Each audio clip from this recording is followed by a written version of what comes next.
Hi hello welcome to my channel. ఎవరికి చెప్పొద్దు అంటే మీరేమనుకోరు నాకు తెలిసి. అందరికీ షేర్ చేయండి, లైక్ చేయండి, సబ్స్క్రైబ్ చేసుకోండి. చూడండి, ఈరోజు మనం ఉల్లిగడ్డ పప్పు చేసుకుందాం. అది ఏ విధంగా చేసుకుందామో దానికి కావాల్సిన ఇంగ్రీడియంట్స్ చూద్దాము.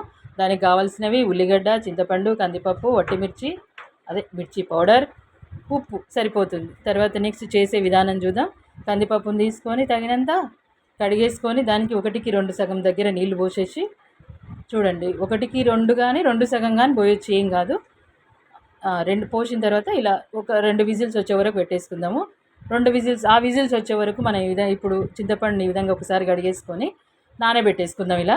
నెక్స్ట్ ఉల్లిగడ్డ కూడా కట్ చేసి పెట్టుకుంటే సరిపోతుంది. అంతలో మనం అవి చేసే వరకు ఇది విజిల్ వచ్చేస్తుంది. 2 విజిల్స్ అయిపోయినాయి. విజిల్ అయిపోయిన తర్వాత చూడండి, నెక్స్ట్ మొత్తం ఉల్లిగడ్డలే వేసేయాలి. చూడండి, మళ్ళీ వేరే ఆకుకూరలని, టమాటా అని ఏది యాడ్ చేయొద్దు. మళ్ళీ దాని టేస్ట్ అంతా పోతుంది. ఉల్లిగడ్డలో ఉడికిన తర్వాత ఒక తీపి వస్తుందండి, చాలా బాగుంటుంది పప్పుకి. చూడండి, ఉల్లిగడ్డ, చింతపండు చూడండి ఎంత బాగుంటుందో. చింతపండే కాకుండా రకరకాలుగా చేసుకోవచ్చండి పులుపులతో. ఇది నేను తర్వాత వీడియోల్లో చేసి చూపిస్తాను. తర్వాత చింతపండు, తర్వాత తగినంత పసుపు వేసుకొని, నెక్స్ట్ తగినంత కారం, 1 సగం స్పూన్, మాకు అలవాటు అయిపోయింది అది. తగినంత కారము, నెక్స్ట్ ఉప్పు వేసుకుందాము. చూడండి, ఉప్పు వేసిన తర్వాత బాగా కలుపుకుందాం. ఒకసారి కలిపేసుకున్న తర్వాత కొంచెం గట్టిగా ఏమన్నా అనిపిస్తే కొంచెం వాటర్ యాడ్ చేద్దాం. చూడండి, కొంచెం ఎక్కువ అవసరం లేదు, కొంచెం యాడ్ చేసి చూడండి,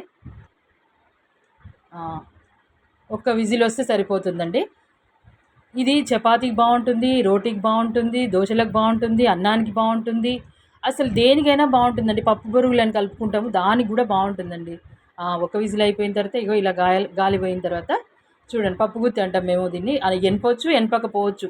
ఒక స్పూన్తో అన్నా సరిపోతుంది. అంతలోపు తిరగవా తీసేసుకుంటే సరిపోతుంది. ఈరోజు మా ఇంట్లో టిఫిన్కి చపాతీ పప్పు చేసినాము.